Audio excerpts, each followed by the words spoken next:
un poco más de teoría, que es muy importante en nuestro avance temático. Hemos aclarado de que esta materia requiere la aplicación ya de criterio profesional. Ustedes están ya muy cerquita a salir, como les digo, ya son prácticamente ingenieros. Entonces, lo que hacemos es charlar muchas cosas y repito, siempre voy a reiterar, no estamos acá con el ánimo de hablar mal de otras empresas o hablar mal o criticar otros proyectos. No, lo que hacemos acá es hacer análisis crítico, porque para eso es la universidad. Es para hacer análisis crítico de muchas cosas que se han suscitado, ¿verdad? Pero la idea es que no se repitan más, ¿verdad? Entonces, ahí cito a Bertrand Russell que decía, ¿por qué vamos a cometer los mismos errores del pasado habiendo nuevos errores por cometer? ¿No? Esa es la figura. Pero bueno, vamos a ir hablando de teoría un poco. El día de hoy vamos a ver algunas condiciones o consideraciones generales de diseño. ¿Cómo debería ser en realidad? ¿No? Bueno, en cualquier momento me pueden interrumpir. Recuerdo siempre que mi clase es exposición dialogada, es decir, ustedes pueden participar y no solo pueden, sino deben participar, ¿ya? Bueno, el proceso de una carretera comienza con la planificación. De la planificación pasa al diseño.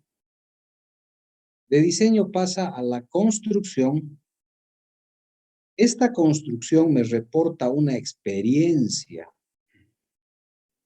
Todas las experiencias son diferentes y posteriormente de haberla construido se presenta ya la etapa de mantenimiento de la carretera. Y en esa etapa de mantenimiento debería presentarse toda la parte de investigación y desarrollo. Con esta diapositiva podemos quedarnos casi toda la clase charlando, solo con esta diapositiva, ¿verdad? Porque sí tenemos muchas falencias en nuestras instituciones públicas, muchas falencias en cuanto a cada uno de estos puntos. Número uno, la planificación es muy magra. No logramos hacer una buena planificación.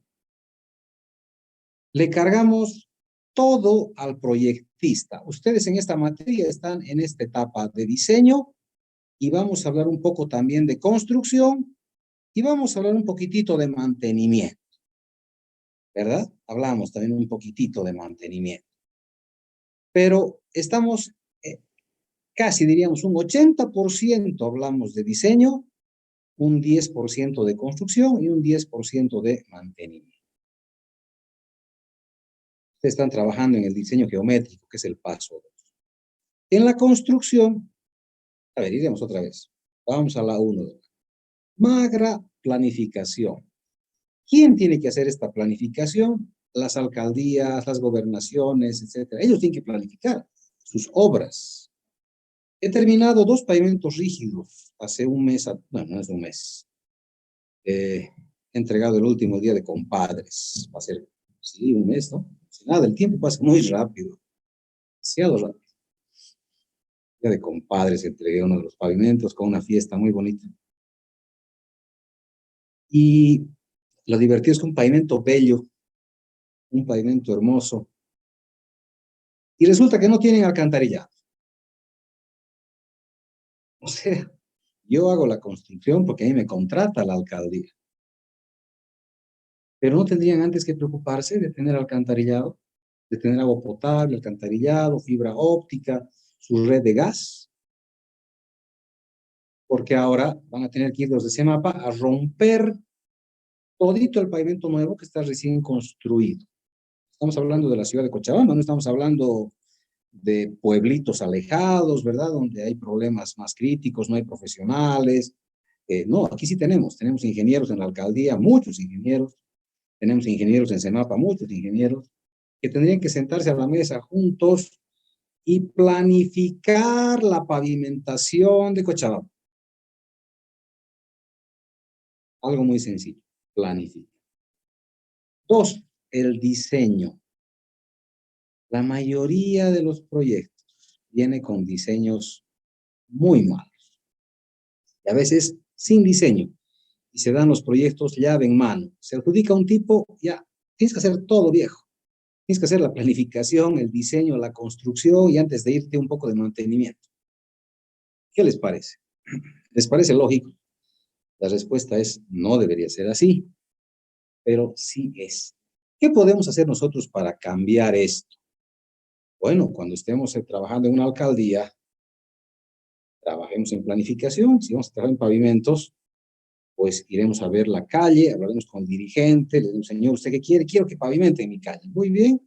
¿Tiene alcantarillado? ¿Tiene agua? ¿Tiene todo? No tiene. Perfecto. Entonces no se puede pavimentar. Listo. Solucionado. Ya está planificado. No puede tener pavimento. Necesita primero tener alcantarillado. Entonces nos enfocaremos ahora en hablar con CEMAPA y su presupuesto que vaya a poner alcantarillado. Entonces, eso nomás. Eso hacemos nosotros como técnicos. En el diseño lo mismo. Las alcaldías, gobernaciones tienen sus entes de diseño, tienen sus equipos de diseño. Y cuando no pueden diseñar es muy grande, contratan empresas consultoras que van a diseñar, ¿verdad? ¿Cuál es nuestra labor como profesionales de un municipio? Revisar los diseños que nos presentan. Estamos pagando a una empresa $20,000, $30,000. Hay diseños pues gigantes, hasta $1,000,000. Vamos a pagar eso. Sí, le vamos a pagar. Pero tengo que revisar que lo que están haciendo esté bien, ¿verdad? Ahora, si soy ingeniero de la empresa consultora, pues me esforzaré, más aún si es mi propia empresa que estoy tratando de levantarla, pese a estos momentos ahora que están tan difíciles, trataré de que ese diseño esté bien hecho. ¿No les parece? Trabajaré para que ese diseño esté bien hecho, iré a la zona, haré todo lo que corresponde, que estoy aprendiendo ahora en esta materia, que el ingeniero Vera me va a reventar con un proyecto a mano y ahora las revisiones ya van a ser hasta presenciales, ¿verdad? Entonces, pues aplicaré todo lo que estoy aprendiendo y además mucho más, porque lo que aprendo en la universidad sabemos que a veces no es suficiente. Haré un posgrado, viajaré a hacer una beca, a cursar una beca, entonces ya depende de nosotros. En la etapa constructiva, queridos estudiantes, es donde tenemos que aprender más. En la etapa constructiva, pues el diseño lo están haciendo ustedes en un hoja en blanco, pero la parte constructiva ya va a ser pues en el suelo, en el terreno. Y vamos a pasar experiencias muy buenas como muy malas también. Las carreteras tienen sus cosas positivas y negativas. Y sacamos experiencias. Y aprender de esas experiencias, ¿verdad? Cuando estábamos construyendo el ACMA Santibáñez, encontramos arcillas dispersivas. En los del kilómetro 5 al kilómetro 22. Entonces, se construyó. El destino ha querido que me recontraten después para que vaya a supervisar los arreglos para que la vía pueda seguir siendo funcional pese a la arcilla dispersiva. Me preguntaron qué había que hacer, les hice una consultoría, había que hacer drenajes laterales. Se construyeron los drenajes laterales. Pero esta experiencia debería replicarse porque hicimos hasta el kilómetro 12. Y luego licitan el proyecto del kilómetro 12 al kilómetro 22, pero no le ponen el drenaje. Y le digo, pero ¿por qué no están poniendo? Si están viendo que del kilómetro 5 al kilómetro 12 se ha rajado todo por no tener drenaje. Y ahora vamos a hacer del kilómetro 12 al 22 sin drenaje, si es el mismo suelo y peor. Esas fotos que les he mostrado, ¿se acuerdan? Era en el kilómetro 19. Era la zona más crítica todavía. Y lo han hecho sin drenaje. Vayan a Santibáñez, vean el kilometraje y vean cómo está del kilómetro 12 al kilómetro 22, que ha sido construido hace apenas unos 6, 7 años atrás. Debería estar nuevito, que lamentablemente está destruido. Vamos al punto 4, mantenimiento. El pavimento rígido urbano que se construye en Cochabamba, se ha construido en los últimos 25 años, requiere de sello de juntas. O sea, cuando leemos un libro básico de mantenimiento de pavimento, agarro mi libro, leo mantenimiento de pavimento rígido, dice capítulo 1, se deben sellar todas las juntas que tiene el pavimento. Tiene 3 tipos de juntas, ¿no? La junta de dilatación, la junta de construcción y la junta de retracción. Y en Cochabamba hay una junta más, ¿quién sabe cuál es esa junta? Muy importante, por cierto. Creo que no solo en Cochabamba, también en otros lugares, pero ¿alguien sabe cuál es esa junta? Hemos hablado de la de construcción, hemos hablado de la de retracción y de la de dilatación. ¿Cuál faltaría? La peor de todas. Al que achunte 10 puntos, primer parcial.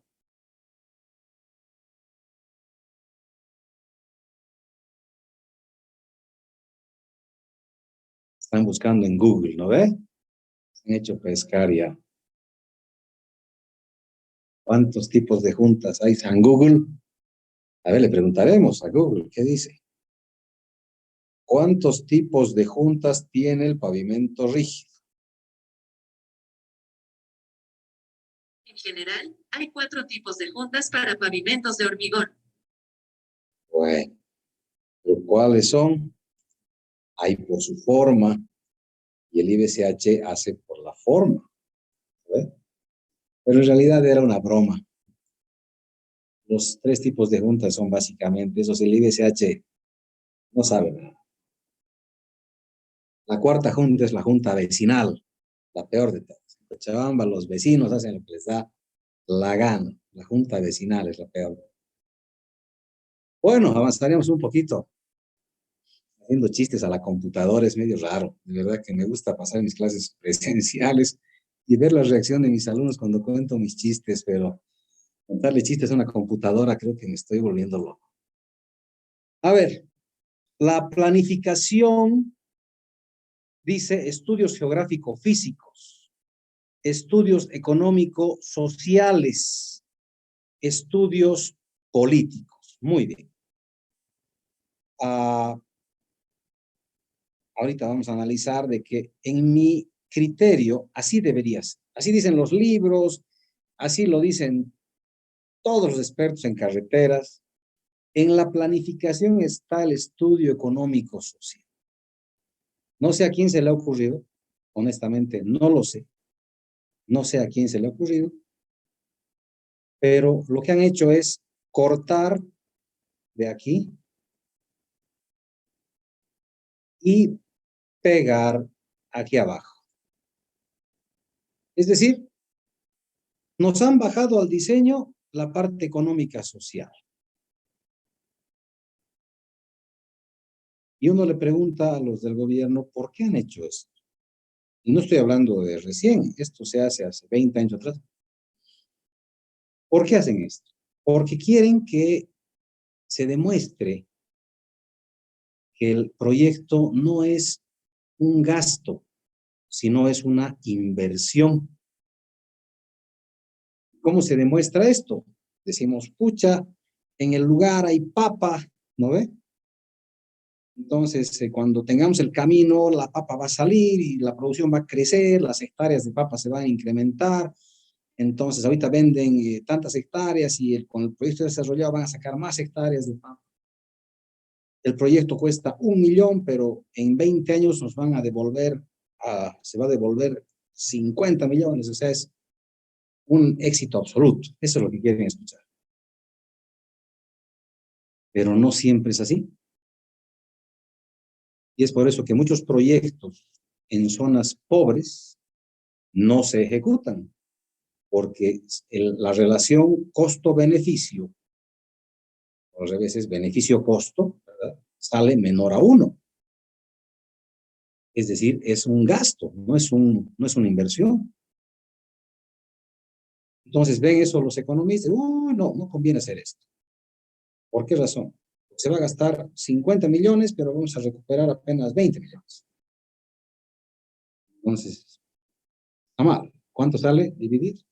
Póngale 25 entre 50, sale 0,5, menor a 1. No sirve. Es un gasto, no es una inversión. Entonces, parecería que las localidades pobres están castigadas a ser pobres, a seguir siendo pobres. Cuando en realidad nosotros somos técnicos, nosotros hacemos esta parte de aquí. Yo voy a hacer estudio topográfico, voy a hacer estudio geológico, voy a hacer estudio geotécnico, voy a hacer estudio de estructuras, voy a hacer toda la geometría, diseñar los puentes, muros de contención. Ese es mi trabajo. Mi trabajo no es demostrarle al Estado que una carretera es rentable económicamente. ¿Por qué razón? Porque es la obligación del Estado construir todas las carreteras, no cuestionar unas y otras. ¿Verdad? No podemos cuestionar. Entonces, cuando había que hacer un diseño para Tapacarí, que es un lugar muy pobre, yo hice un estudio económico, pero le puse granjas de llamas, de alpacas, de todo lo que hay. Sí, puse carne, puse friales, puse papa, porque es un lugar muy frío, ¿no?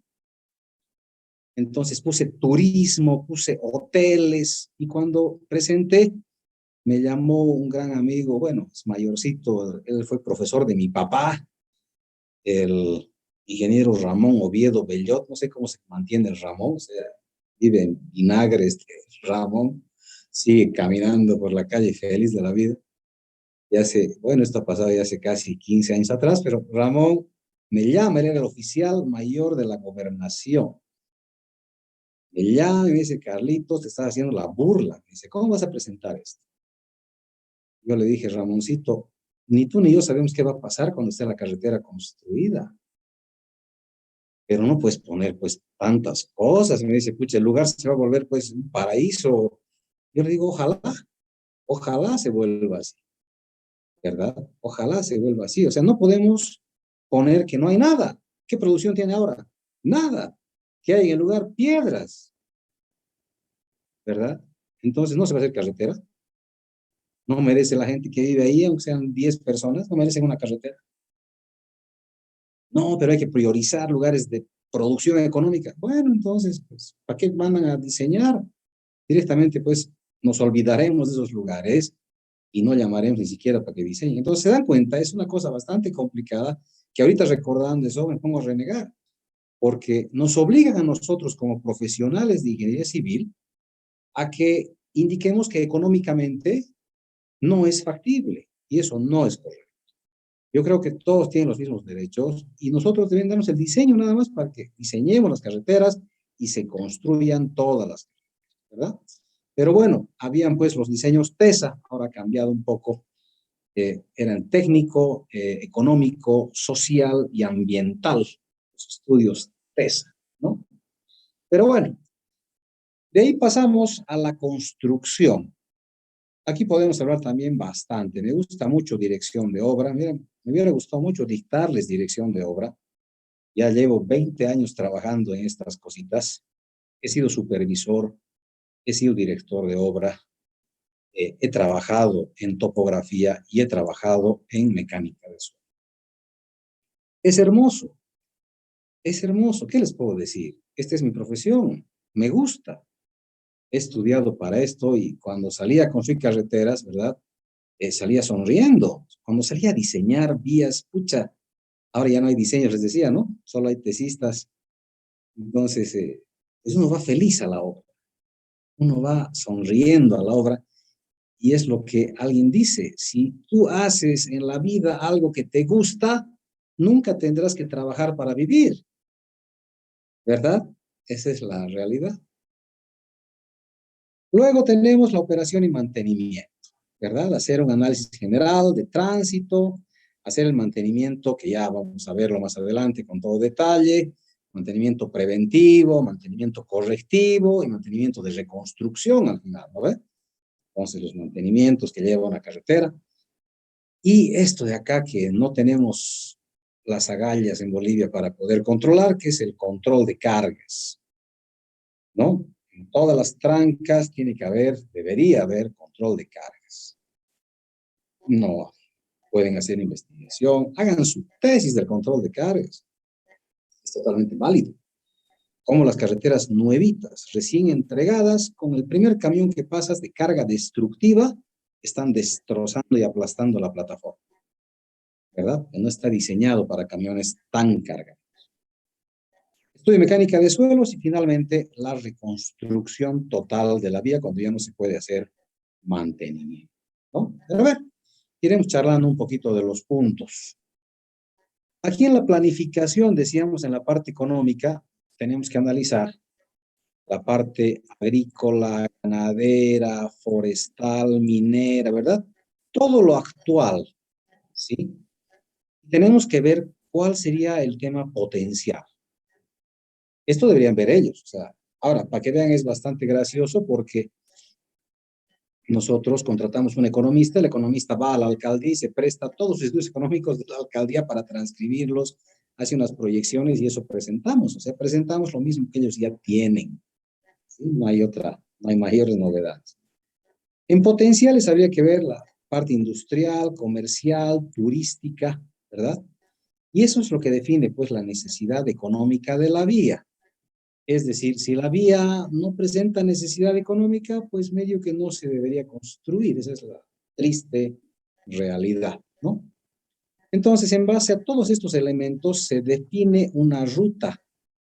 Ahí sí podemos charlar, porque la ruta está definida para lograr un fin económico, es decir, tiene que pasar, decíamos, por los mercados, ¿verdad? Si hay unas fábricas en ir para la carretera, pasas por la puerta de Cobose, porque es así, ¿verdad? Es la fuente de economía de toda la zona y también de Cochabamba. Entonces tiene que pasar por la puerta, ¿verdad? En la parte turística lo mismo, tiene que ir hasta el lugar turístico, si de eso vive la comunidad, etcétera. Entonces hay que hacer una ruta que beneficie económicamente a todos. Esa es la idea. Estamos hablando de la planificación en este momento. Geografía, comunicaciones y ver la posibilidad geográfica. Siempre se puede hacer carreteras, o sea, no existiría una imposibilidad geográfica, a menos que tengamos problemas geológicos o problemas de mucho precipicio. Siempre, bueno, en Cochabamba, en toda mi experiencia profesional, hemos encontrado solamente un problema en un sector donde había una imposibilidad geográfica por el borde de roca, ¿verdad?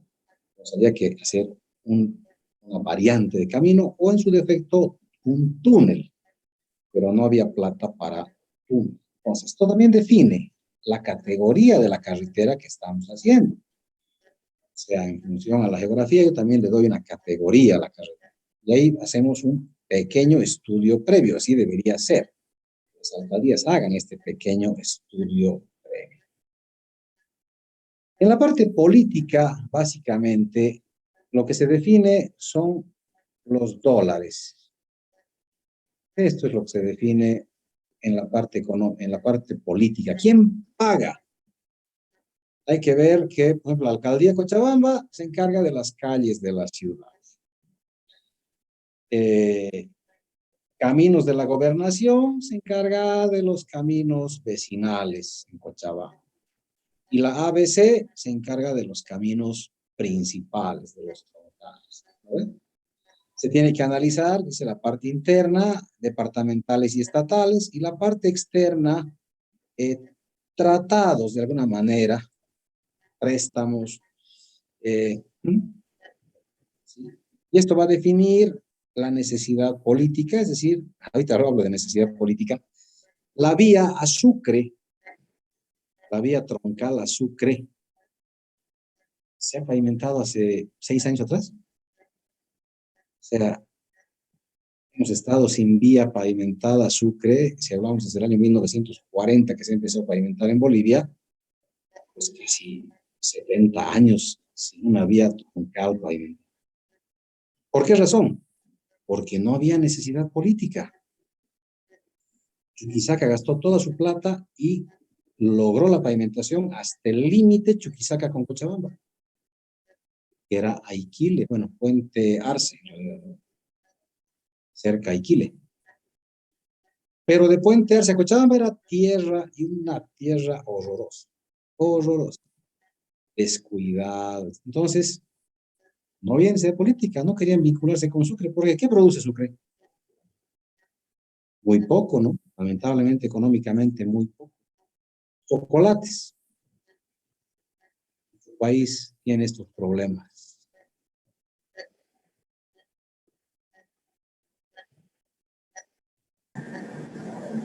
Inge, ¿me escucha? Ariel, Sí, Inge, una curiosidad tengo. Bueno, son dos. Una de alcantarillado, uno de en Santa Cruz, he visto que lo pavimentan a diestra y siniestra. Yo digo, nunca he visto que hayan hecho mucho alcantarillado, la verdad. No sé, o cómo hacen allá para, o es que allá el avance de alcantarillado es mucho más rápido que en zonas de Cochabamba, digamos. Porque he visto urbanizaciones y pavimentadas directamente. Le hablo en Santa Cruz, Inge. sí, bueno, honestamente no sabría qué responderte porque yo nunca he trabajado en Santa Cruz. No sé cómo será su planificación de pavimentación y si tendrán, digamos, un plan de alcantarillado, pero creo que primero en Santa Cruz, de lo poco que he podido ver, es que hacen primero el alcantarillado y luego ponen, o cuando no tienen plata para poner alcantarillado, primero les ponen loseta. He visto muchas calles con loseta. La loseta es un elemento muy sencillo porque cuando necesitas poner el alcantarillado o el agua, si no tienen, simplemente tienes que levantar las losetas. Es un camión, se para al lado y comienzan a retirar las losetitas, ¿no? Entonces, es mucho más fácil. Entonces, pero no he trabajado en Santa Cruz, pero podemos consultar. Tenemos muchos colegas que trabajan allá y ver si realmente hacen una planificación, digamos, con Saguapac, que te ponga todos los alcantarillados y recién la alcaldía con pavimento, pero aquí lamentablemente tenemos ese problema, ¿no? Bueno, hablamos de la necesidad política y esto define, decíamos, el financiamiento. Bueno, aquí les cuento una anécdota, pero es una anécdota preciosa, de verdad que es preciosa. Me contrataron los de la alcaldía en este caso se llama el municipio de Puerto Villarreal, para hacer un trabajo hace mucho tiempo. Y bueno, hicimos el diseño de la avenida Santa Cruz en Ibirgarzama. Toda la geometría, diseño de pavimentos, todo, estudio de diseño final, con presupuesto, con todo listo para construir, inclusive con alumbrado público. Entonces mandaron ellos el financiamiento y les rechazaron. Ellos querían que el gobierno construya esa avenida. Entonces, el gobierno no quiere construir. ¿Por qué? Porque dice Avenida Santa Cruz y el gobierno no quiere construir. Y yo le digo, y si yo construir, le cambiaremos el título, veremos qué dicen, veremos cómo nos va. Y le hemos cambiado solo el título al proyecto. Y el proyecto se llamó Interconexión Ciudad de Ibirgarzama con la ruta fundamental F4. Cambiamos de nombre nada más. Interconexión Ciudad de Ibirgarzama con la ruta fundamental F4. Mandaron a La Paz, al día siguiente tenían financiamiento y lo ha hecho el Estado. Entonces, claro, se han dado cuenta muy tarde, pero ya estaba el financiamiento dado, ya estaba la licitación, ya estaba la construcción, pero solo vieron el título. Si hubieran abierto un plano, se hubieran dado cuenta que era una avenida que estaba dentro de Ibirgarzá. Pero es una anécdota de vida, porque ahí nos damos cuenta de que nadie revisa nada. No revisaron el proyecto, solo revisaron el presupuesto y listo, lo licitaron.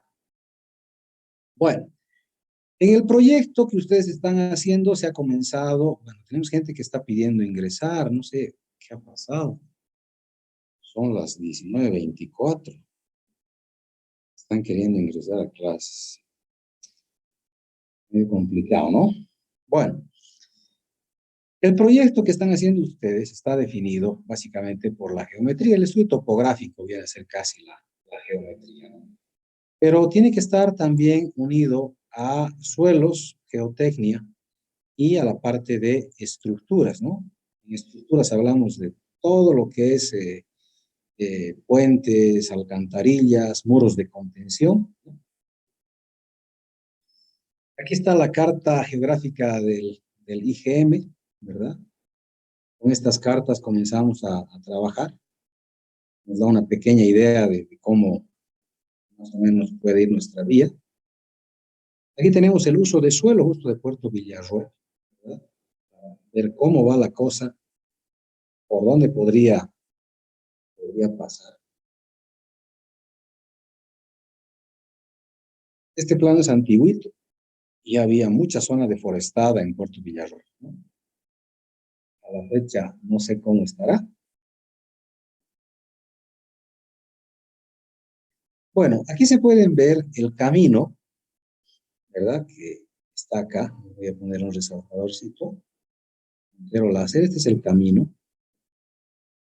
Y aquí se pueden ver las unidades educativas, ¿no? Lo que yo les decía siempre, tratemos de que el camino no pase por la puerta de la unidad educativa. Es muy peligroso. Los chicos salen corriendo en una carretera, circulamos a más de 100 por hora. Entonces, mejor darle una distancia razonable para que los chicos puedan nomás tener seguridad. Lo mismo con los centros de salud. O sea, se pueden hacer un ramalito para entrar, aunque sea de 15, 20 metros, ¿verdad? No importa. Pero los pacientes, los enfermos, tienen que estar tranquilos, ¿verdad? No tiene que haber mucha bulla. A veces los camiones pasan haciendo mucha.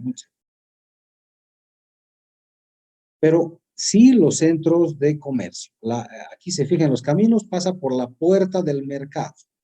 El camino pasa por la puerta del mercado. Esa es la realidad. ¿Qué razón? Porque para eso está el camino, para llevar los productos, ¿verdad? Vamos a dar acceso. Están pidiendo entrar porque me distrae y voy a cerrar la sesión, ¿ya?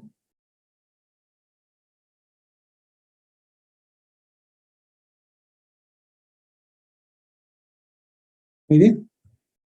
Bueno, ahí está una fotito del 2005, así desde un topográfico. Qué interesante los tiempos.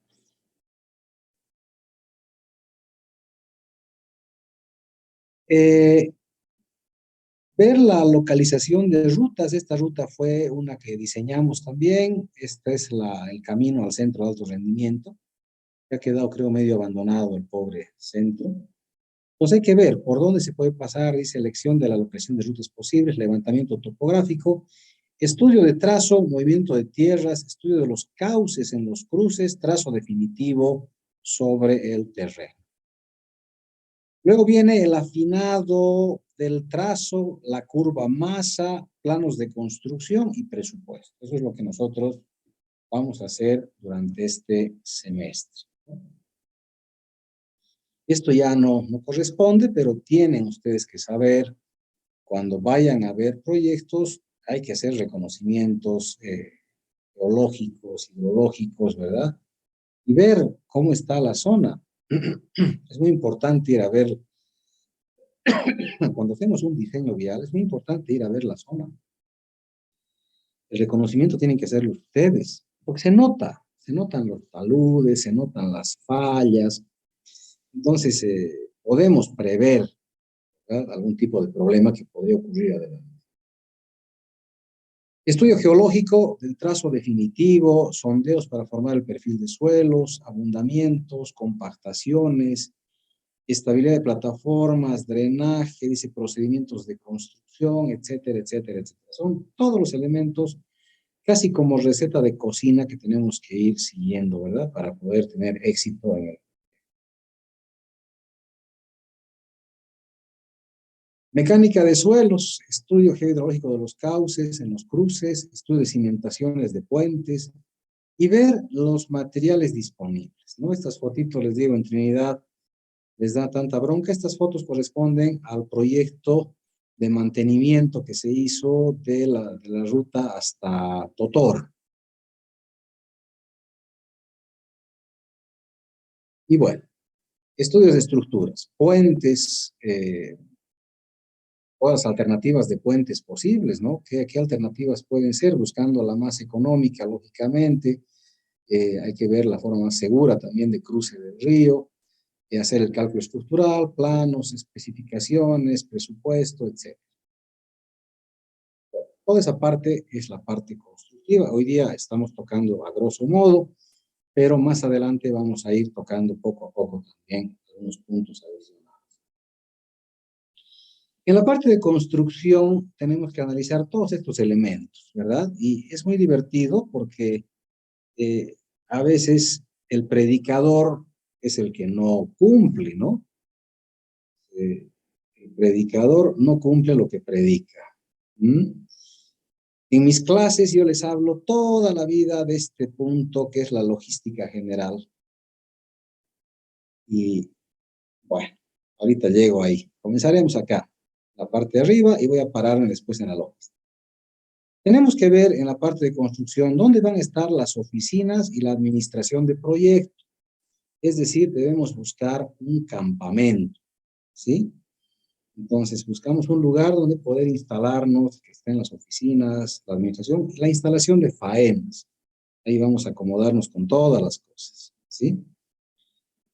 Tenemos que analizar la maquinaria y aquí hablamos de lo que nos ha enseñado el ingeniero Ayllón. En su materia, pues las tablitas, las marcas, los rendimientos, los factores, ¿verdad? Todo eso funciona, ¿verdad? Pero tenemos que hacerlo en campo nosotros con el equipo que tiene la empresa. Tenemos que hacerlo rápido para no retrasar el proyecto. Entonces, si tenemos mucho equipo, una maravilla, pues. Pero si nos falta equipo, tenemos que hablar con el gerente de la empresa. Si yo soy supervisor y veo que la empresa ha propuesto 4 tractores y está apenas uno, y además uno chiquitito tratando de empujar y no puede, pues tenemos que hablar seriamente con la empresa, ¿verdad? Decir, oye viejo, has propuesto 4 tractores y tienes uno. Ya voy a poner uno más. No, has propuesto 4. ¿Ya? Entonces, yo les digo una cosa acá. No, yo he participado tanto en la parte constructiva como en la parte de supervisión. Entonces, cuando una empresa te dice, oye viejo, no tengo, ¿verdad? No tengo. Quisiera tener 4 tractores, pero no tengo. Pero has puesto 4 en tu propuesta, he puesto para ganar. Todos ponemos cosas para ganar, ¿verdad? Entonces, ¿qué le voy a decir yo como supervisor? Para no llamarle la atención y para ayudarle un poquito, en buena onda, porque aquí estamos todos entre compañeros, ¿verdad? Todos estamos apuntando al mismo lugar, que es el éxito del proyecto. Lo único que yo le voy a pedir al constructor es que, bueno, está con 2 tractores, pero que trabajen como si fueran 4. Es decir, me fallas en tu cronograma de avance y te hago llamada de atención. Entonces él va a tener que trabajar en doble turno, como si fueran 4 tractores, ¿verdad? Entonces, esa es la figura. Tengo que tratar de ser un supervisor ecuánime. No voy a ser un dictador. Es lo peor que puede haber. Es un supervisor dictador que además hincha el pecho, levanta la nariz, ¿verdad? Y se cree lo máximo. No, todos somos iguales aquí, ¿verdad?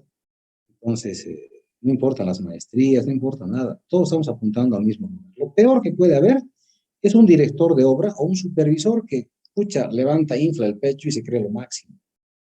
¿Verdad? Ya voy a contar otras cosas al respecto, ¿verdad? Pero la obra la llevamos juntos, el supervisor y el director. Y si no nos peleamos, pues va a ser una obra bonita, vamos a sonreír en el trabajo, como decíamos, la vamos a pasar bien y la obra va a terminar exitosamente, ¿verdad?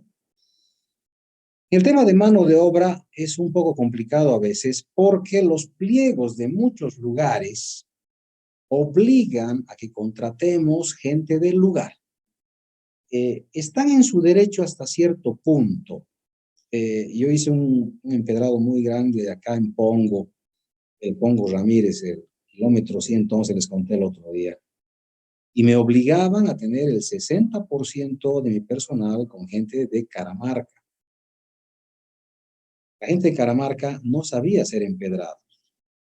Hemos perdido casi un mes con obras defectuosas, rehaciendo cosas, enseñándoles a hacer. Y como son del lugar, no son tus empleados, o sea, pueden mandarte al demonio también. Tú los despides, se quejan al dirigente y te metes en problemas. Entonces, hay que enseñarles. Hemos perdido más de un mes, ¿no? Entonces es complicado. Mano de obra. Por otro lado, mano de obra especializada, manejo de terminadoras de concreto, manejo de plantas de concreto, ¿verdad? Esta es gente especializada. La topografía. Escucha, parecería fácil cuando hablas de topografía, pero cuando les enseño topografía, les digo, es un tema bastante delicado. La estrella de un proyecto vial es el topógrafo. Al que hay que mimar más es el topógrafo. La empresa ICE Ingenieros le pagaba a su topógrafo 9.000 bolivianos y a los ingenieros 6.000. Yo le pregunto al gerente, ¿y por qué le pagas tanto a tu topógrafo? Me dice, porque este topógrafo es muy bueno. Como él, en Cochabamba hay 3. Y los ingenieros están dirigiendo, como ellos en Cochabamba hay 100. ¿Mm? Entonces el topógrafo ganaba más que los ingenieros en ICE. Esa ICE Ingeniero.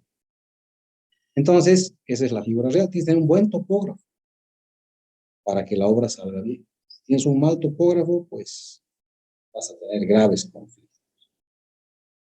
Laboratorios. Suelos, hormigones. Y a veces te piden asfaltos, ¿verdad? Si es una obra muy grande, vas a tener 3 laboratorios. Y el director de obra, como siempre les digo, el director de obra tiene que saber todo. Es como el director de orquesta. El director de obra tiene que ser el primero en llegar y el último en retirarse. Ese es un buen director. Un director que va a visitar a todo lo que estamos viendo aquí.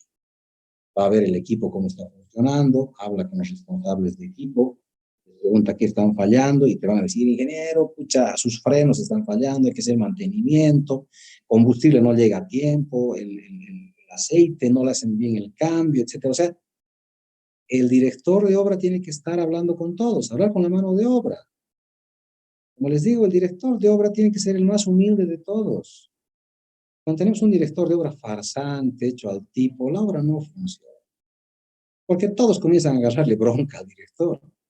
En cambio, con director de obra es buen tipo. Teníamos acá un director de obra mayor, estudió en Rusia, y él podía levantar el copete porque era ingeniero estudiado en Rusia, ¿verdad? Sabía muchas cosas que nosotros ni habíamos pensado estudiar alguna vez. Ingeniero Israel Camacho. Israel Camacho. Israel era el más humilde de todos. Llegaba y saludaba desde el primer operador hasta el último albañil. Y sabía topografía, sabía laboratorio. Yo le agradezco mucho a Israel porque él ha sido un poco también mi maestro, ¿verdad? Yo estaba trabajando especialista en pavimentos y lo veía a él entrar al laboratorio y no pues gritando, ¿no? Él entraba saludando, buen día, ¿qué tal? ¿Cómo te está yendo? A ver, mostrar tus ensayos, ¿qué estás haciendo? Ok, bien, mal. Sabía todo. ¿Despedía gente? Claro que despedía gente, pero sin insultar. Iba a la oficina y decía, ese laboratorista no sabe nada. Dile nomás que se vaya. Y el administrador libre decía, no, te tienes que ir. Sí, el ingeniero ha dicho. Pero ¿por qué no? Habla con él un ratito y iba a decir, ingeniero, pucha, no sabes. Dime dónde has estudiado. Nunca ha insultado a Israel. Nunca ha levantado la voz a nadie. Pero él estaba ahí. Topografía, iba al topógrafo. ¿Cómo te está yendo? Dame tus planos. Un capo. Entonces, el director de obra tiene que estar para eso, sabiendo todo, controlando todo, que todo esté funcionando. Las plantas de producción, ¿sí? Si tienes que producir agregados, si produces hormigón, ¿verdad? Tienes que estar produciendo perfecto. Bueno, llegamos a la parte de la logística, que era donde quería llegar. Yo les enseño a mis estudiantes y les digo, en logística tienen que preocuparse que el lugar tenga agua, tenga luz, tengamos mercado cerca, tengamos para comprar insumos, no sé, mecánica, tener todo. La logística es que todo funcione. a las 12 de en punto tiene que estar el almuerzo servido para todos los trabajadores, en la noche la cena también. Entonces, esa es la logística, que todo funcione como un relojito, ¿verdad? ¿Y por qué les he subrayado esto? Porque les digo, cuando en lugar no tengan agua, no tengan luz, tienen que prever, esos son gastos extras. En su proyecto van a tener gastos extras cuando no tengan algún insumo. Por ejemplo, mercado no hay cerca, entonces tienes que pensar en que tienes que viajar muy lejos a comprar la carnecita, el pancito, la harina, el arroz, ¿verdad? Pues vas a gastar combustible, tiempo, gente, camioneta, entonces ver tu logística de trabajo. Y bueno, pues el ingeniero Vera, que tanto habla de logística y cosas tan bonitas, ¿verdad? Vinieron a la oficina un día y me dicen, Carlitos, hay 2 empedrados que nadie quiere hacer. Ya yo firmo, no hay que firmar. Firmé sin ver, sin revisar, sin ir a la zona. Dije, no, pues un empedrado lo hacemos. Y era el empedrado kilómetro 11, Pongo Ramírez, tramo Caramarca, Pongo.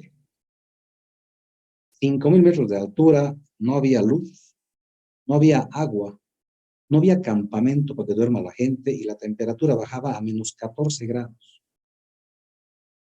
Nadie quería trabajar, nadie quería ir al lugar. Se nos arruinaba el equipo, había que venir hasta Cochabamba, 111 kilómetros para llevar al mecánico que no quería ir. La comida, nos quedaba más cerca ir a comprar a Oruro. O sea, atroz, pero atroz. O sea, he pasado las de San Quintín y estaban ahí 3 alumnos míos, colegas, me visitaban y morían de risa. Decían, pues, ingeniero Vera, vos enseñas carreteras, les hablas a tus alumnos de logística y mira, eso ha sido el año 2011, 2012. O sea, un poco tan atrás, ¿no? Pero ya estaba de docente de carreteras. Entonces se reían mis alumnos y ingeniero, mira dónde nos has traído a la nada. ¿En qué vamos a dormir? No teníamos nada, no teníamos ni agua para tomar. Entonces, por eso nadie quería ir. O sea, no es cuestión, se dice, nadie quiere hacer y vos al macho, yo voy. No, hay que revisar. ¿Dónde vas a llevar a tu personal, a tu gente? Esa es la figura real. Por eso me quedé en logística, porque sí, tengo que enseñarles con el ejemplo, ¿no? Me equivoqué, más allá de que yo enseño esto, cuando me tocó hablar de logística y hacer la realidad, lo hice muy mal. Me aplacé en logística y no quiero que ustedes cometan ese error. Bueno, aquí está la construcción, la dirección de obra. Esto lo voy a pasar muy rapidito. Si quieren algún día charlar de dirección de obra, si quieren hablar de supervisión de obra, podemos hacer una charla especial al respecto, porque muchas cosas de acá no nos enseñan en la universidad y cuando salimos pues nos encontramos con problemas, ¿no? El libro de órdenes es un elemento fundamental que se maneja para el tema de dirección y supervisión. Es el vínculo entre el director y el supervisor de obra, pero es un vínculo legal. Todo lo que se escribe en el libro de órdenes lo va a leer el abogado cuando haya algún problema legal. Por eso es un texto que viene, un libro que viene notariado, es un cuaderno que viene notariado. Cada hoja está notariada y tiene 2 copias, original y 2 copias. Entonces, todo lo que escribamos en ese libro de órdenes va a revisar el juez, el abogado, cuando hay algún problema legal. Entonces, no es chiste burlarse del libro de órdenes. Yo, por ejemplo, en mis primeros años de supervisor de obra, renegaba, ¿no? Iba a gritar al director, pero ¿qué te pasa, no? Y es porque estás comenzando y sientes que no te dan bola, no te hacen caso. A veces hay directores muy mayores, tú eres changuito, estás comenzando tu carrera y aparece un ingeniero mayor que además te dice, no, tú estás comenzando, no sabes nada. Quiere pasar tu autoridad. Entonces, sí me ha pasado y creo que a muchos colegas les ha pasado, pero en realidad el libro de órdenes es fundamental. A partir de ahí, ya entendí de que no tienes por qué pelearte en obra. Simplemente se escribe en el libro de órdenes las cosas claras. Y así no tenemos muchos problemas. Bueno, después podemos charlar de esto si quieren en otro momento. Hay temas bastante álgidos en tema de dirección, supervisión de obra, Bueno, las garantías de obra se presentan, tenemos las boletas de garantía, bueno, ya no son boletas, son garantías nomás de obra. Se presenta garantía primero de seriedad de propuesta. Cuando uno presenta su propuesta, dice yo quiero construir esa carretera, presentamos con una garantía de seriedad de propuesta que es del 1%. Cuando me piden mis papeles, si no presento algo que dije que tenía, chao, pierdo mi 1% y le dan a la siguiente empresa, me ejecutan mi boleto. Pierdo mi garantía del banco. Pero si presento todo, me la devuelven, devolvemos al banco, el banco me devuelve mi plata o mi garantía. Y sacamos una garantía ya por el 7%, que es la de cumplimiento de contrato. ¿Sí? Y si queremos sacar anticipo, ya presentamos una garantía por el 100% del anticipo. Y nos dan un anticipo, ¿verdad? Bueno, una vez terminado el proyecto, hacemos la entrega provisional. El supervisor autoriza el acto de entrega provisional. O sea, el director de obra pide y la obra tiene que estar concluida. ¿Ya? En realidad, yo tuve un problema con un supervisor acá, cuando hicimos un colegio. Y llovió, se inundó la planta baja, y las puertas se mojaron. Y toditas las puertas de planta baja se me han torcido. Toditas se han torcido. Se humedecieron y se han hecho tiras las puertas. Y le pido entrega provisional y me rechaza. Dice, no, no vamos a hacer entrega provisional. ¿Por qué? Porque no has terminado la obra. Yo le digo, está terminada la obra. Tus puertas están chuecas, están torcidas, te he dicho que cambies las puertas. Voy a cambiar las puertas. Pero tengo el tiempo hasta la entrega definitiva para arreglar todas las observaciones que tenemos. Entonces, digo, no, negativo. Yo pido que cambies, está anotado en el libro y demás. Y no quiso recibir la entrega provisional. Me fui a quejar a su jefe. Y el jefe me dijo, ya no se peleen pues, dice, no, a ver, te vamos a dar 30 días más, algo así. Y yo tontamente acepté. Lo que es correcto, lo que es incorrecto es incorrecto. Pero yo dije, me están dando 30 días, ok, acepté. Me dieron 15, no recuerdo al final cuánto, pero me dieron más tiempo. No te preocupes, vamos a hacer un orden de cambio, no sé qué, para darte unos días más, no hay problema. Y si no cumples en esos días, ahí te cae la multa. Entonces, tontamente acepté. Cuando debí pelear, decir, no, ya terminé la obra, está totalmente terminada. ¿Se mojaron? Sí, llovió, se inundó, no es mi culpa. Hay malos drenajes en la ciudad. Se inundó, voy a cambiar todas las puertas para la definitiva. Y mantener mi postura, buscar un buen abogado y defenderla. Pero dije, me están dando 15 días más, no me acuerdo cuánto era de verdad, creo que eran 15, sí. Entonces, en esos 15 días cambio todas las puertas y listo. ¿Verdad? En esos 15 días o 20 o lo que fue, no encontré puertas. Mi proveedor de puertas estaba con otro contrato, estaba entregando 100 puertas. Voy a buscar a todos los proveedores de puertas porque era una madera especial, ¿verdad? No encontré, no pude terminar y me comenzaron a multar y me multaron. Entonces, bueno, estas cosas que vamos a hablar en otro momento, contarles cómo son las obras y qué cosas se deberían aceptar y qué cosas no se deberían aceptar. Y bueno, finalmente llega la entrega definitiva, entregas tu proyecto, entregas la llave, si es en el caso del colegio, entregas las llaves de todas las aulas y demás, haces una revisión curso por curso y se acabó el proyecto. En caso de una carretera, pues directamente ya está en servicio, ¿verdad? Se hace la revisión de que no haya baches, hundimientos, básicamente eso, que se haya cumplido con todas las observaciones y se hace la entrega definitiva. En el tema de operación y mantenimiento, pues tenemos que hacer un análisis de iluminación, si es zona urbana, ¿verdad? Hay que cambiar focos, hay que ver los límites de velocidad, ¿sí? En las carreteras ahorita ya se está manejando eso. Cuando pasan por las ciudades, sobre todo, hay que reducir las velocidades. Si viajan a Santa Cruz, no sé en qué pueblito comienza, pero le han puesto unos rompemuelles, pero que son atroces, o sea, y no tiene mucha señal, algunos no tienen señalización, y le tiras un salto, pero estrepitoso. Entonces se controla así la velocidad tristemente, ¿no? Ver infraestructura, qué cosas se tiene que implementar. Estamos hablando de mantenimiento, por si acaso, ¿no? Estamos en la operación y mantenimiento. ¿Qué cosas podrían implementar? Tal vez alguna pasarela, no sé, cosas podrían hacer, ver algún drenaje adicional, zanjas de coronamiento, control de taludes, muros de contención, muros gavionados, muchos elementos que pueden ser necesarios.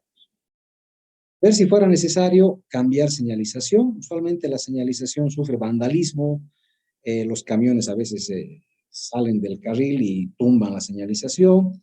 Entonces hay que hacer cambio de señalización, hay que desmalezar un poco para que se pueda ver, etc.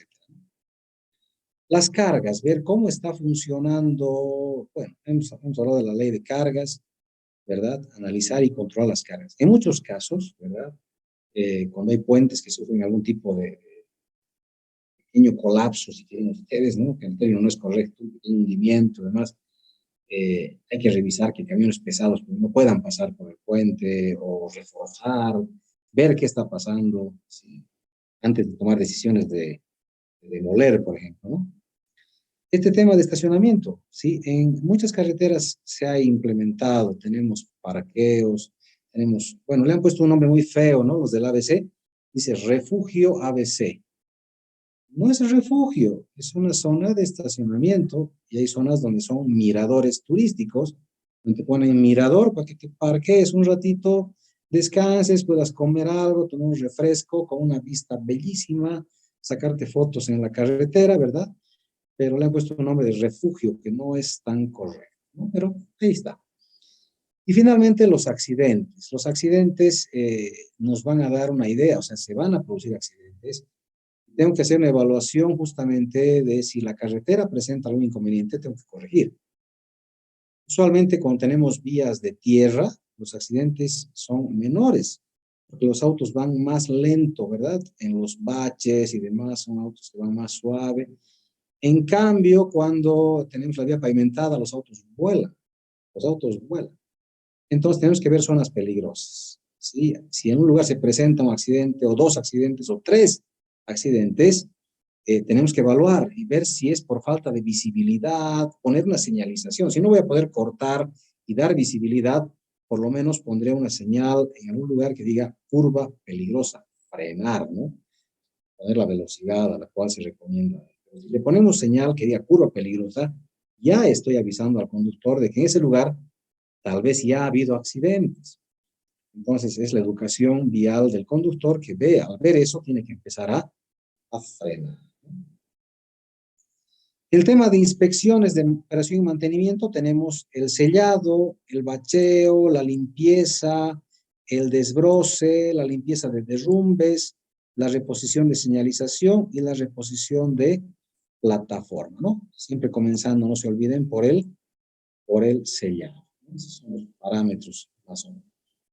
Por si acaso van a tener todas las diapositivas, ¿ya? Se van a ir subiendo las diapositivas para que vayan leyendo, estudiando. Y finalmente, cuando hacemos ya, cuando la vía está ya bastante gastadita, tenemos que hacer estudio de suelos, estudio de tráfico para definir si es necesario hacer ya una reconstrucción o le vamos a dar un poco de vida útil adicional con un recapado. Si la plataforma ya, o sea, el asfalto ya se está comenzando a desgranar, se está dañando, debo hacer un estudio de suelos, un estudio de tráfico. Porque tal vez abajo el suelo esté bien, si la capa subbase, la capa base se mantienen todavía en buenas condiciones, hacemos lo que están haciendo, por ejemplo, en Cochabamba, están haciendo un fresado, están sacando el asfalto viejo, lo están reciclando con asfalto nuevo y están colocando una nueva capa, que esa va a durar otros 5 años más o tal vez 10 años más, dependiendo del suelo como esté por abajo y del tráfico más o menos que no sea muy pesado. Entonces, hacemos estos estudios. Si el suelo abajo ya presenta algún tipo de daño y demás, pues tristemente tenemos que pensar en una reconstrucción total. Y bueno, básicamente eso es, jóvenes, el avance de hoy. Me he cansado bastante, he hablado como loro sin parar durante casi 2 horas, ¿no? Entonces, escucho sus preguntas y comentarios.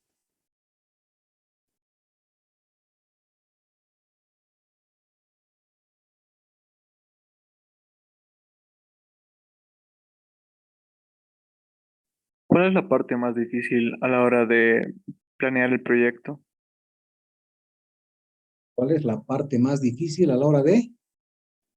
A la hora de elaborar el proyecto, de estar en la etapa de planificación. Bueno, la planificación la hacen las alcaldías. Depende del tipo de vía, ¿no? Yo nunca he estado en planificación. En realidad he trabajado en la alcaldía, en la parte operativa. He trabajado en la parte de obra de pavimentos, ¿verdad?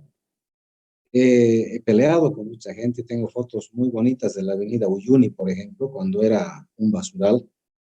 La general Uyuni, llegando a la América, era un basural, pero absoluto. El puente que cruza, es el puente de la ciclovía, tú brincabas y golpeabas con tu mano. Y me llegó un proyecto de planificación donde decía que había que retirar toditos los árboles de la ribera, toditos los árboles.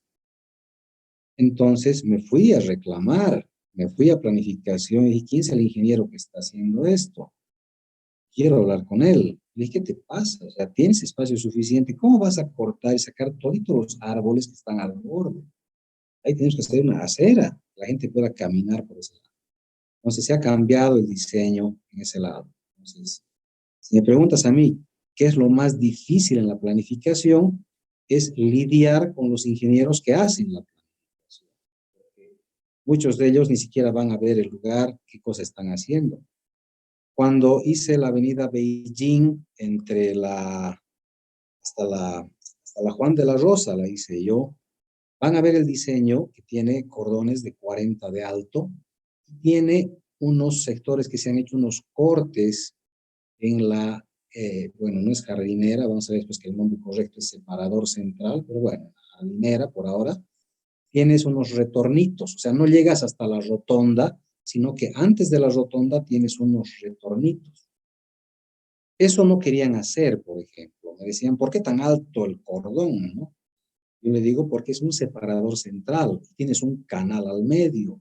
Si un auto pierde el control, pues va a chocar contra el cordón y se va a quedar ahí. En cambio, si haces más bajito, pues el auto va a pasar sobre el cordón y se va a entrar al canal, ¿verdad? No queremos que pase eso, ¿verdad? Sí, Entonces, hablar de esas tiendas, ¿no? Yo he visto varias veces, creo, aquí en la Jaime Mendoza, dice, o la Perú, que es la continuación de la Jaime Mendoza, ¿verdad? Y América, ahí hay una rotonda, ¿verdad? No sé si se ubica. sí, Hay un canal y he visto bueno, yo he visto cuando era más niño, digamos, he visto ahí metidos los autos. ¡Pum!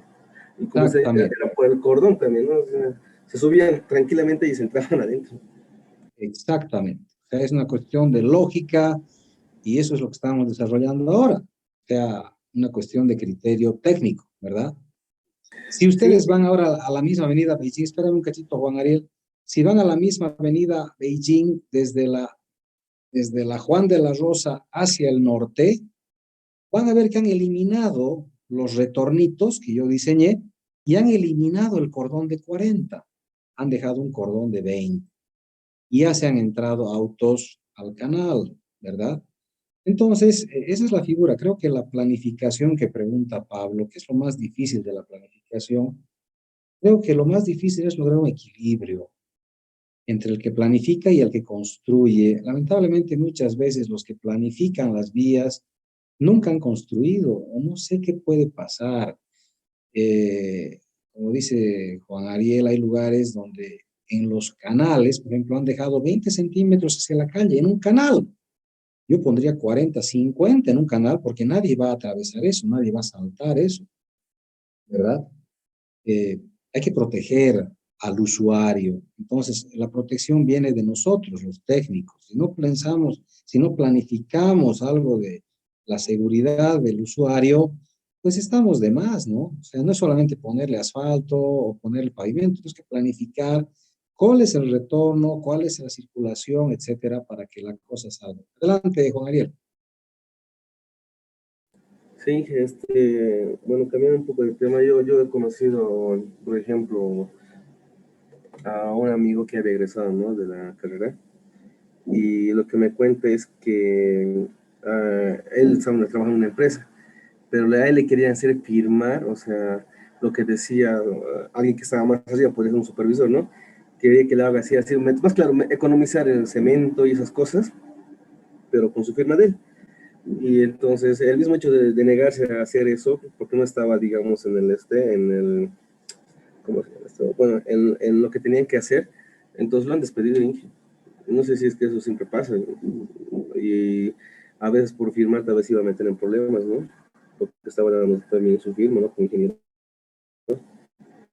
Y son complicadas.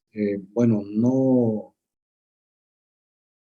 está dentro del pensum de mi materia hablar de ese tipo de cosas, pero si me piden un consejo, es ser lo más correctos posible en la construcción. En algún momento dado podemos charlar, les puedo dar una charla de muchas empresas que hacen las cosas de manera incorrecta. Y creo que no estudiamos tanto tiempo, no nos reventamos haciendo proyectos para salir y hacer mal el trabajo, ¿no? Da mucho orgullo, da mucho orgullo, da mucha alegría cuando uno hace un proyecto, vas a ver cómo ha quedado y pues está hermoso, o sea, le has dado todo ese proyecto. Ahora, si ha salido mal, ha fracasado, se ha rajado, pero tú has dado todo lo que tenías que dar, has estudiado todo lo que tienes que estudiar, me refiero a estudio de tráfico, estudio de suelos, has hecho buenos hormigones, y pese a eso se ha roto, ¿verdad?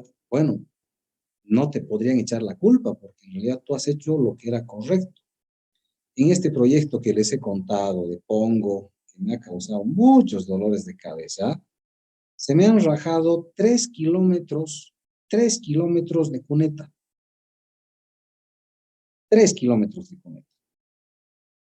Entonces, claro, si alguien va a ver, dice, pucha, ¿quién ha hecho esto? Ah, el ingeniero, pero a mí no sabe hacer. Se le han rajado sus cunetas, ¿verdad? Claro, es muy fácil hacer esa crítica.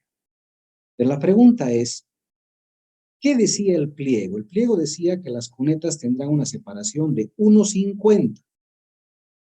Muy bien. Yo hablo con mi supervisor, le digo, oye viejo, 1,50 es demasiado, aquí hace mucho frío, tenemos gradiente térmico, se va a romper. Bajaremos a medio metro de separación de cortes. ¿Por qué medio metro? En Cochabamba, que el gradiente térmico no es tan fuerte, ponemos 1,50 de separación. Por eso han puesto igual en Pongo 1,50. Pero en Cochabamba el gradiente térmico no es tan fuerte. Pongamos acá nosotros 50. Y él me dijo, ya, me parece buena idea, ¿no? Pero vas a gastar más poniendo el sello, no te voy a pagar extra. No te preocupes, yo me encargo del sello faltante, pero vamos a cortar cada 50. Hemos cortado cada 50 y se ha roto cada 40, ¿verdad? ¿Por qué razón? Por el gradiente térmico. No hay estudios de gradiente térmico y hormigones, ¿verdad? No hay estudios. Entonces, cuando llegó el especialista de la gobernación, un ingeniero espectacular, de verdad, hizo el análisis, revisó los pliegos y dijo, le pedían unos 50 a usted, usted bajó a 50, sí, le dije, pero en realidad ha sido insuficiente, se han roto cada 40. ¿Verdad? Ya me dice, no es su culpa. Pues el pliego pedía unos 50, si usted hubiera hecho unos 50, igual se hubiera roto. O sea que no se preocupe. Pero me pidió que lo selle todito. Claro, gastamos un montón de plata sellando, pero se me rajaron, ¿no ve? 3 kilómetros en realidad, ¿sí? Era 1,5 por lado. 3 kilómetros de cunetas. Pero esa es la figura, o sea, se te rompe algo, pese a que tú has dado todo de ti, te has esforzado y demás, pueden salir las cosas mal, pese a todo, te rajas estudiando un examen y al final te aplazaste. tal vez no fue suficiente, pero hacerlo a propósito, arruinar una obra a propósito, creo que eso no es correcto. Y peor si te quieren obligar a firmar. Hablé con un estudiante el otro día también que me llamó y me dijo, me están haciendo firmar por otra persona una propuesta. Eso es delito, eso es delito. Eso te puede llevar a un juicio penal. Eso es falsificación de firmas. Pero digo, no hagas eso, renuncia. Estoy con problemas de mi trabajo, de mi casa. Pucha, es que necesitamos la plata, es la triste realidad, y muchos se aprovechan de esas circunstancias. Es fácil decir, renuncia a tu trabajo y mandarlos al demonio, porque son unos malditos, pero a veces necesitas la plata, ¿no? Entonces, el muchacho lamentablemente se quedó en la empresa y tuvo que falsificar las firmas. Pues yo hablo, llama de vez en cuando un rato y me preocupa que puedan hacer algo, o sea, porque mandamos propuestas y si alguien se entera de que es falsificado, pues el que va a estar en problemas eres tú y nadie te va a proteger. El que te ha dicho, pues, va a decir yo no le dije nada y punto. Entonces, jóvenes, aquí charlamos de muchas cosas y en un momento dado nos encontramos en alguna revisión para seguir charlando algunos temas de trabajo, pero el que nada ha hecho, no ha hecho cosas malas, duerme tranquilo. En la construcción hay que hacer las cosas bien para dormir bien. Así de clara la cosa. Entonces, hacemos las cosas con criterio, por eso estamos estudiando, estamos aprendiendo, ¿verdad? Y bueno, esperemos que algún día, como les digo, se aplique la ley de cargas en nuestro país y de esa manera, pues, nuestros proyectos van a ser muy, muy duraderos, que es lo que nos reclaman todo el mundo. Las carreteras en Bolivia no duran, pero no duran porque no respetamos la ley de cargas. Nada más, una vez que se haga eso y tal vez muchas empresas que hacen las cosas mal desaparezcan y les den prioridad a las empresas que sí hacen las cosas bien, ese día nuestro país va a crecer. Eso, jóvenes. Ha estado bonita la clase, les agradezco su tiempo a todos y sus comentarios también que enriquecen la clase. Reciban un abrazo cariñoso, tengan una muy bonita semana, no se descuiden de su proyecto y nos vemos en clase el día jueves. Chao, muchachos. Buenas noches, Inge. Buenas noches, Inge. Buenas noches, Inge. Chao, muchachos. Buenas noches.